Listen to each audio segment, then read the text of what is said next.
ఒక పక్క మీరు పోరాటాలు చేస్తానే ఉన్నారు. ప్రభుత్వం మీద మీ నిరసనలు తెలుపుతానే ఉన్నారు. ప్రధానంగా రాజధాని ప్రాంతంలో భూములిచ్చి, కేసులు పెట్టించుకుని, పోలీసులతో తన్నులు తింటూ, తిట్లు తింటూ, అన్నీ బాధలు పడతానే ఉన్నారు. అయినప్పటికి మీ ప్రాంతంలోనే మరొక వర్గం ఏ విధంగా తయారైంది? మరి ఇప్పటికి టెంటేసుకొని కూర్చుంటా ఉన్నారు. 3 రాజధానులే ముద్దంటూ గూడా. అది మా ప్రాంతం వాళ్ళు కాదండి. హ్మ్. ఏరే ప్రాంతం వాళ్ళు హ్మ్.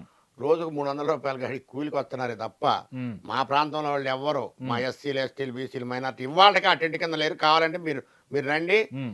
నేను చూపిస్తా అక్కడ. హ్మ్. ఇవాళకి లేరు. అంటే వాళ్ళు మిమ్మల్ని పేటీఎం బ్యాచ్ అన్నారని చెప్పి మీరు తిరిగి వాళ్ళని అట్లా అంటున్నారా? మేము వాళ్ళ పేటీఎం బ్యాచ్ అని మేము వాళ్ళని కించపరిచే మాటలేం మాట్లాడతలా. హ్మ్. వాళ్ళ పట్టతిప్పల కోసం వాళ్ళు వస్తున్నారులే అని ఆలోచించాం గానీ, హ్మ్. లేతే మా శాలలో అయితే మేము పీకడానికి సిద్ధమే. హ్మ్. సిద్ధమైతే మరి మా వాళ్ళు కొంతమంది ఎందుకు మన కేసులు వాళ్ళెవరో బయటోళ్ళొచ్చి కూర్చుంటున్నారు గదా! మనోళ్ళు ఎవరు బాట్లేదు గదా! అని చెప్తున్నారు హ్మ్. మా పెద్దలంతా. ఓకే. అందుకని మేము ఉంచేసాం దాన్ని. అంతేగాని కానీ అమరావతి ఉద్యమకారులందరిని కూడా ఆ ప్రాంతంలో ఎక్కువగా దాడి చేసిన పరిస్థితులున్నాయి. దాన్ని తిరిగి తిప్పికొట్టలేకపోయారు. పోలీసులు గావచ్చు, లేదంటే అధికార పార్టీ గావచ్చు, వాళ్ళకే మద్దతు తెలుపుతా ఉంది. తిరిగి మీ మీదే కేసులు పెట్టింది. ఎలా అనిపిచ్చింది ఆ సమయంలో? ఎందుకు చేస్తున్నావురా మనకు రైతు అవసరమా ఇయని అని? ఏవండీ హ్మ్. పొలాలిచ్చిందంతా రైతు కూలీలు అక్కడుంది. హ్మ్. ఆ ప్రాంతం మొత్తం రౌడీలు, గూండాలు ఈళ్ళెవ్వరు లేరక్కడ. హ్మ్. అక్కడుందంతా ఎవరో హ్మ్. రైతులు, రైతు కూలీలు. హ్మ్. వాళ్ళంతా సాత్వికంగా ఉంటారు. హ్మ్. ఎవరన్నొచ్చి ఓ దెబ్బ కొట్టినా గాని, పోనీలే వాడి బంద అని వదిలేస్తాడే తప్ప, హ్మ్. వాడి పొట్ట కొడదామని గాని, వాడి నోరు కొడదామని గాని, వాడి పొల్లోడు కొడదామని గాని ఆలోచించే రైతు ఎవ్వడు ఉండడు. హ్మ్.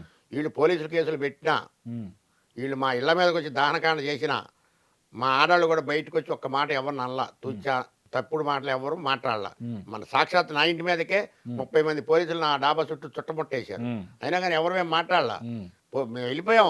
పోలీసోళ్ళు రమ్మన్న కాడికల్లా వెళ్ళిపోయాం మేము. హ్మ్. మేము దడిచే ప్రసక్తే లేదు. అయితే హ్మ్. రైతుకి కోపమొచ్చి తిరగబడితే హ్మ్. ఇట్లాంటి ప్రభుత్వాలు అది ఏ ప్రభుత్వం కూడా మొన్న ఢిల్లీలో తెలీలా? హ్మ్.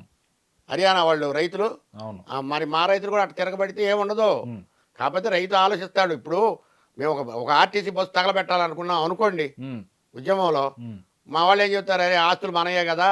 హ్మ్. మన రాష్ట్ర ప్రభుత్వమైనా మనమే గదా! హ్మ్. మన ఆస్తులు పాడైపోతాయని" మేమెక్కడ గూడా హ్మ్. చిన్న కనీసం జగన్మోహన్ రెడ్డిది పోస్టర్ గూడా మేమెక్కడైనా చెప్పామో మీరొకసారి గమనించండి. అంటే రైతుల గురించి మొదటి నుంచి కూడా చాలా సాఫ్ట్‌గా ఉన్నారు ప్రతి ఒక్కళ్ళు. ఎందుకంటే రైతులకి ఎలాంటి అన్యాయం జరిగినా వాళ్ళు రోడ్డెక్కరు. ఆ ధైర్యంతోనే ఏ ప్రభుత్వం అధికారంలోకొచ్చినా రైతులను తక్కువ చేయడం, వాళ్ళని ఇబ్బంది పెట్టే విధంగా నిర్ణయాలు తీసుకోవడం జరుగుతుంది. జగన్మోహన్ రెడ్డి కూడా వీటికి అతీతుడేం కాదు. ఖచ్చితంగా మీరెవరో రోడ్డెక్కక ప్రొటెస్ట్ చేయకపోబట్టే జగన్మోహన్ రెడ్డి భయపడే విధంగా మీరు ఎలాంటి చర్యలు తీసుకోలేదు కాబట్టి ఈరోజు 3 రాజధానులనే అంశం ఈ రోజుకి నడుస్తుందంట అని నేనంటాను. మీరేమంటారు? జగన్మోహన్ రెడ్డిని భయపెట్టాల్సినంత అవసరం మాకు లేదండి. ఆ! ఆయన ఈ రాష్ట్రానికి ముఖ్యమంత్రి. ఆ! జగన్మోహన్ రెడ్డిని భయపెట్టో, లేకపోతే సజ్జల రామకృష్ణారెడ్డిని భయపెట్టో, హ్మ్. ఈళ్ళందరిని భయపెట్టాల్సిన మాకేంది? మా అగ్రీమెంట్‌ల ప్రకారం మేము హ్మ్. శాంతియుతంగా గాంధేయ మార్గంలో మేము పోరాడుతున్నాం. హ్మ్. అంతే తప్ప హ్మ్. ఎవడి మీదో కక్ష సాధించడం కాదు కదా మేము.